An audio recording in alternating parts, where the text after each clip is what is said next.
Hi guys, my name is Sean. I am one of the co-founders of West Scotland Paranormal Research. Introduce yourself, Jamie.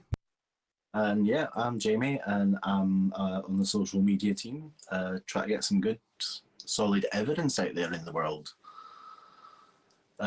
This piece, unfortunately, isn't solid evidence. It's one of our members, what they were experiencing, and we were trying out one of our new pieces of equipment at the same time, and it was picking up cold spots and the temperature dropping around her.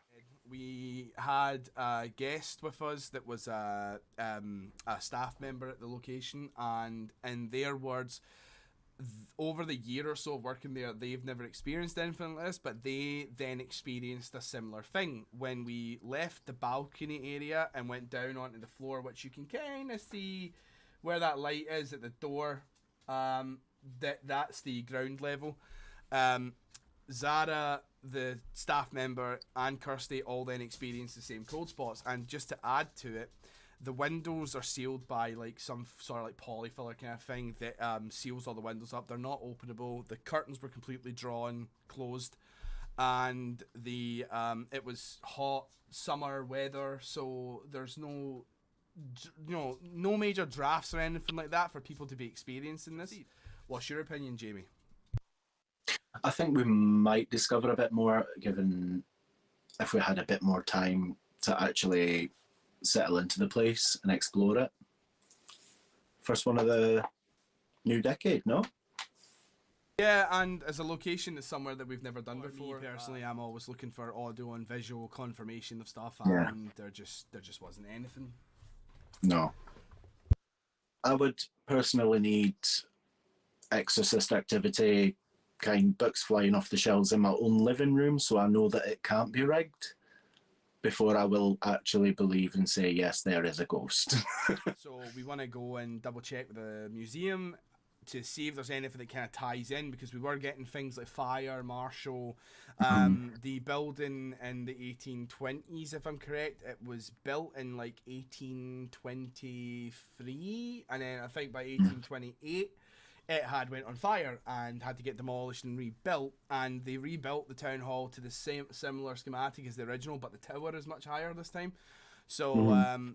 that could have been something that we were getting, but you know, unless we get more kind of other evidence, audio, visual, it's hard to say that there's anything going on other than the quirky. We might have got mentions of fire, a marshal. It could be a person's name. Until we go and check the museum, we will not know.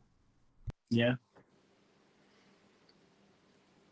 But it's so much fun finding out all these little historical facts that are right on your doorstep that you never even knew about. We were limited on time. Hopefully, the next time if we go, we'll get longer time to do things. This was the first one of the year. Our future investigations are going to be much longer, better locations. But we just thought that we would do like a kind of little duet of this and Yeah. re-upload the video in this format, just so that people can, get introduced to team members, see what we're about, and just understand that we take this stuff seriously. We've got quite a few skeptical people in the team. Me and Jamie are included in that. We take evidence at a pinch of salt, unless it's it's connecting really well. It's you have to chalk up to a personal experience, and this is what we got. I mean, my big ones are just the audio stuff. I've been to two locations now where I've had someone breathe in my ear. Oh, And it's fun. you've heard like, It's funny because when I explain that to people who are skeptical that don't do paranormal investigations, like probably a draft of wind, and it's like, I'm not stupid. I know the difference between a draft of wind and someone breathing in my ear. yeah, But because you can feel it, and there's even the rumble from the voice box as well. It's like you can sense the vibrations. It's different from a breeze or a tree rattling or whatever they think it might be. a breeze is just gonna be a cold chill, and if you're in a building, the last thing you're gonna be hearing is the actual wind that's pushing it into the building. You're just gonna feel that nice cold blast of air. This was someone literally exhaling in my ear the second time, and yeah, I could hear the croakiness of their voice, it was like the rattle of their lung, and I could feel it on my ear, and it was situated literally just to this ear, and it's actually both times happened in my right ear.